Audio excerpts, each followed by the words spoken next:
At that point in time, Noel Redding said the Hendrix band was as green as fresh grass, hypnotized by big promises and bigger lies about fame and fortune. He remembered himself as just a kid barely 20 stepping into a whirlwind. One day you were a young musician in worn-out boots. The next you were being told we're going to be huge by people who never picked up a guitar, but somehow controlled every stage you walked onto. For more than half a century the world was told that Jimi Hendrix died alone in a quiet London flat. That version of events sat there untouched, repeated so often, it hardened into something that looked like fact. It stayed that way until Noel Redding, the man who had shared stages, hotel rooms, and secrets with Jimi, finally broke his silence and cracked that story wide open.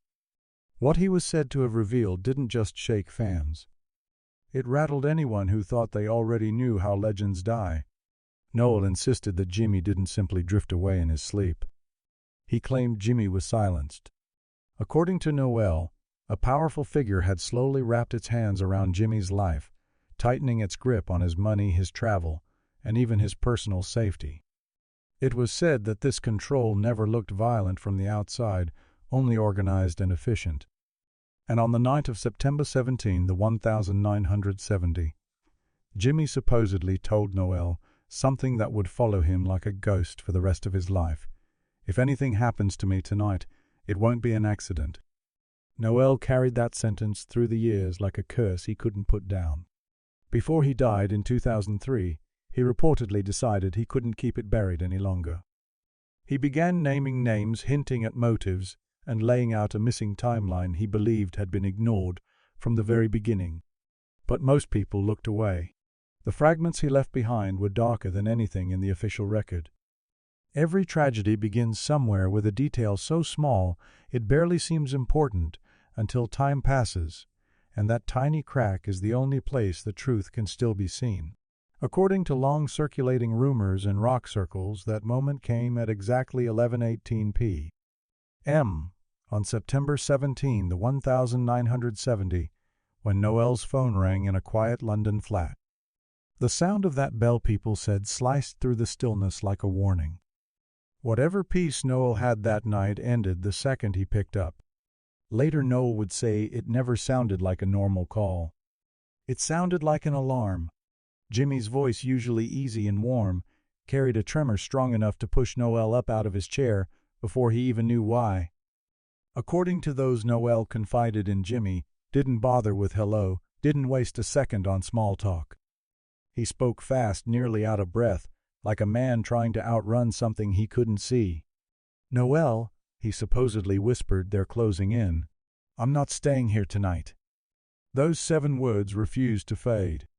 It was said that Noel repeated them over and over in the years that followed, sometimes angry, sometimes shaken, sometimes almost whispering them to himself, but always convinced they meant more than anyone wanted to admit. Friends later described the way Noel spoke about that call. To them, he didn't sound like a man remembering a scare. He sounded like a man replaying a warning he failed to stop. People close to Noel said he always described Jimi as sounding hunted. When Noel supposedly asked who they were, Jimi dodged the question. He broke his thoughts into short, nervous bursts, dropping his voice as if the line itself might be tapped, or someone might be listening from the next room. Rumors claimed Jimi told him his passport was missing, taken from him without a real explanation. It was believed that this was meant to keep him from flying to New York for a private meeting nobody else was supposed to know about. Whispers inside the industry suggested Jimi had been trying to slip out of a deal he never truly wanted to sign in the first place, and that someone didn't intend to let him walk away quietly. Some versions of the story say Noel heard muffled voices leaking through the receiver, sharp and impatient, like an argument happening just around the corner. Other versions insist he heard a door slam hard before Jimi lowered his voice even further and said, "I don't think I'm supposed to be talking right now." One roadie later claimed that when Noel finally hung up the phone, his face had gone pale as chalk. According to this story, Noel began pacing the room in tight, frantic lines, muttering the same sentence again and again, "Something's wrong. He's not safe tonight." The roadie said Noel looked split, in two, one part ready to bolt out the door and race across the city the other frozen in place, wondering if calling the police would make things worse instead of better.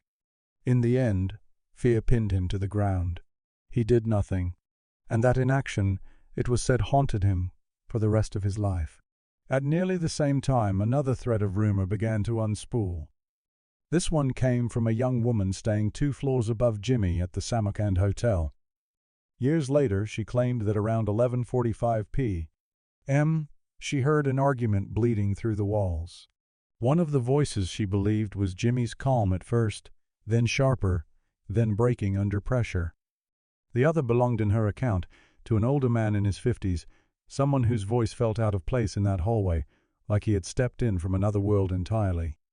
She said she couldn't make out the actual words, only the pattern: accusation, denial, pleading, and then a sudden suffocating silence.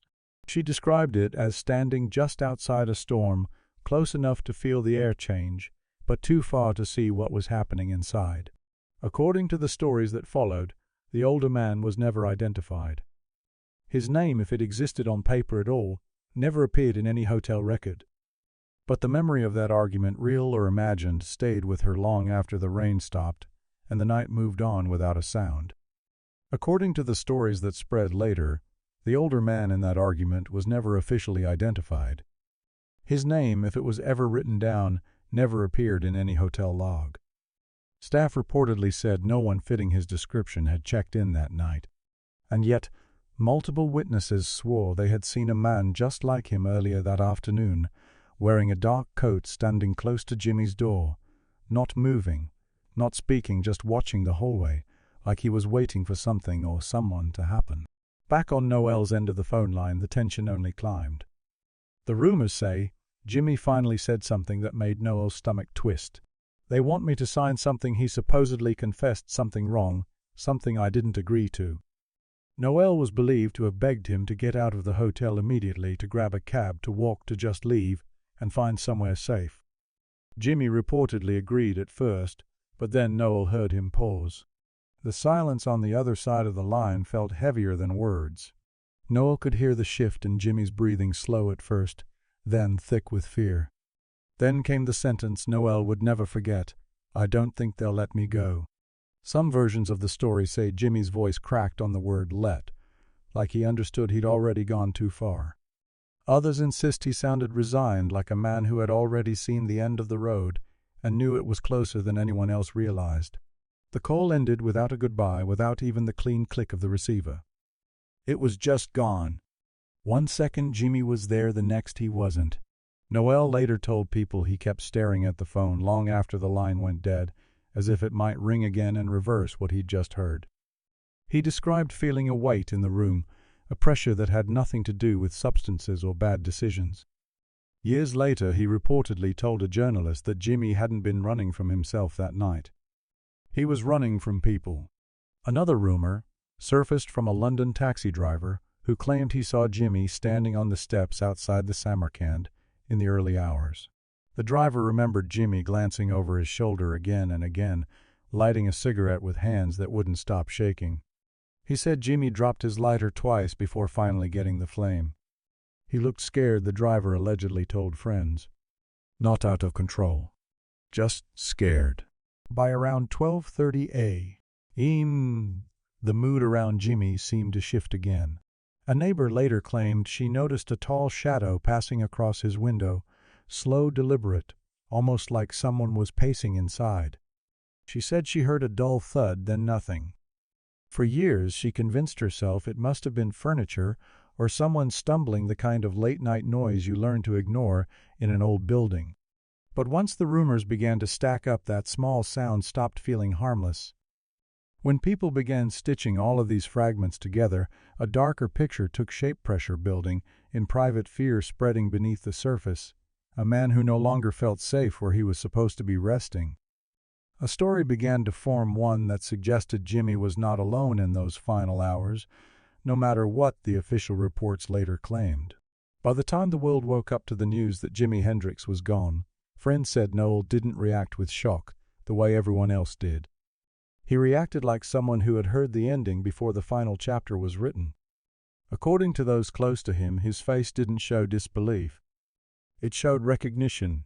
To Noel, that call at 11:18 p.m. hadn't just been a bad moment.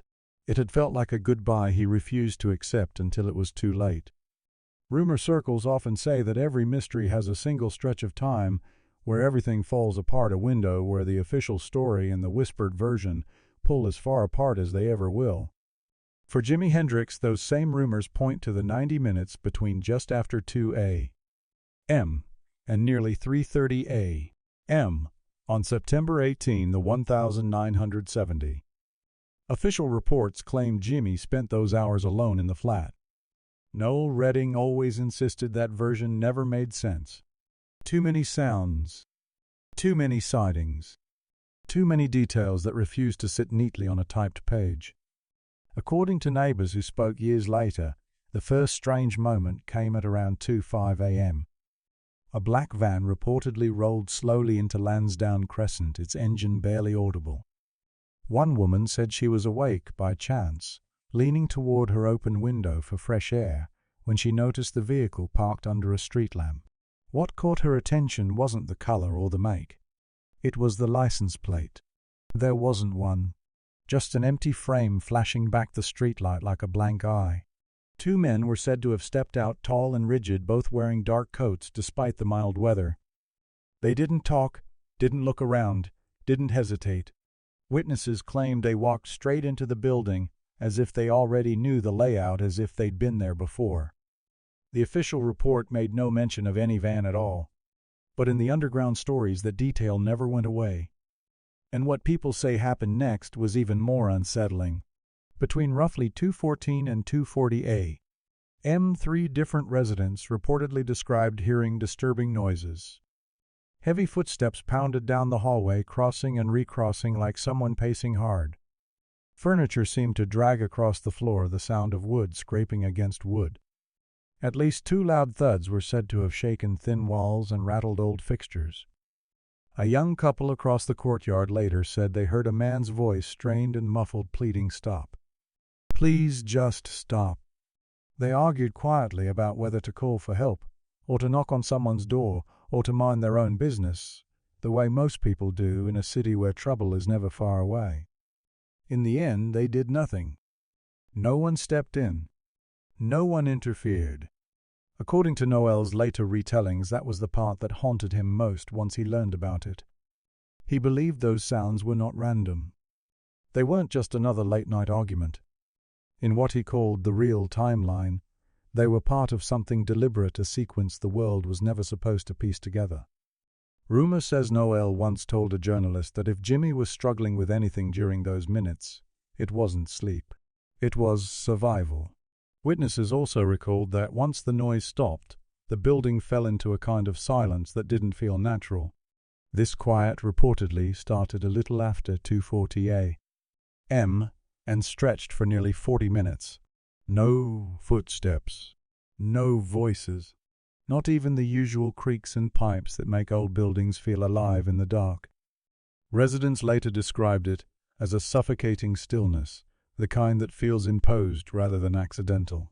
Some conspiracy circles ended up giving it a name, the dead interval, the window where they believed whatever truly happened to Jimi took place, while the rest of the street slept through it. Then, shortly after 3:20 a.m., something shifted again.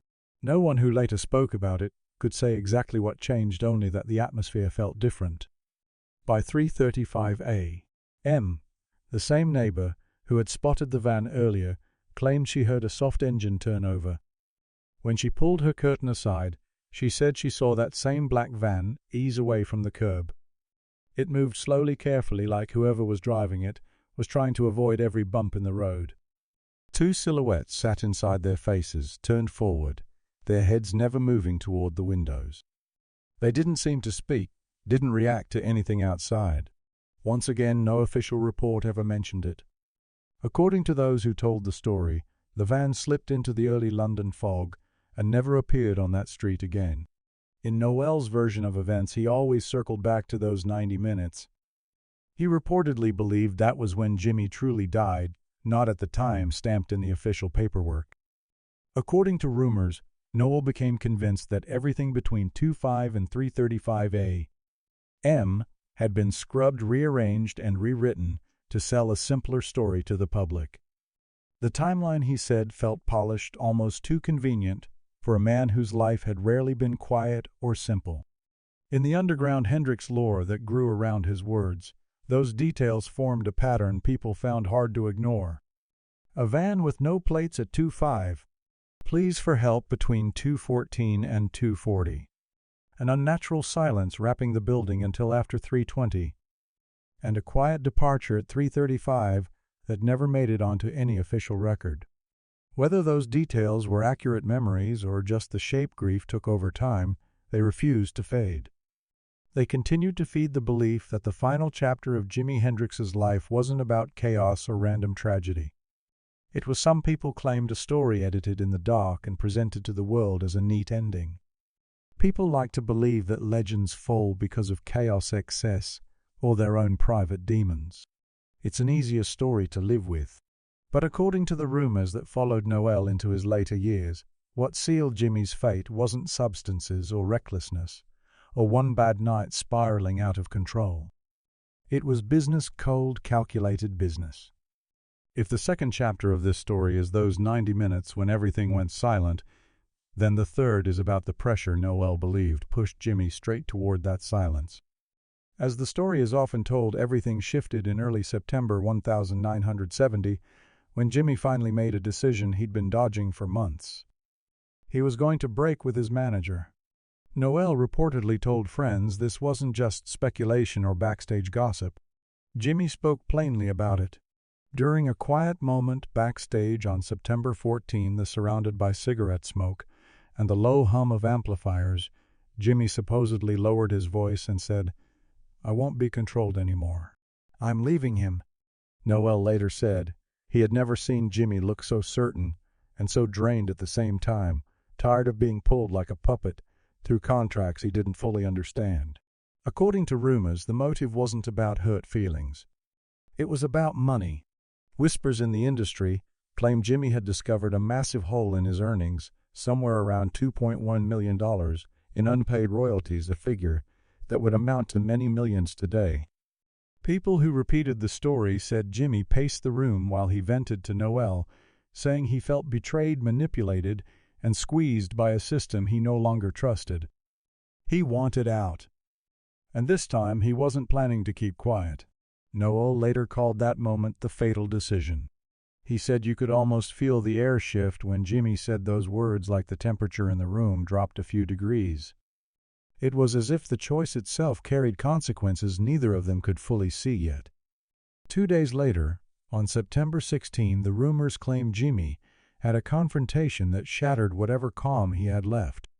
According to whispers that never made their way into official files, Jimi faced his manager in a showdown that changed everything.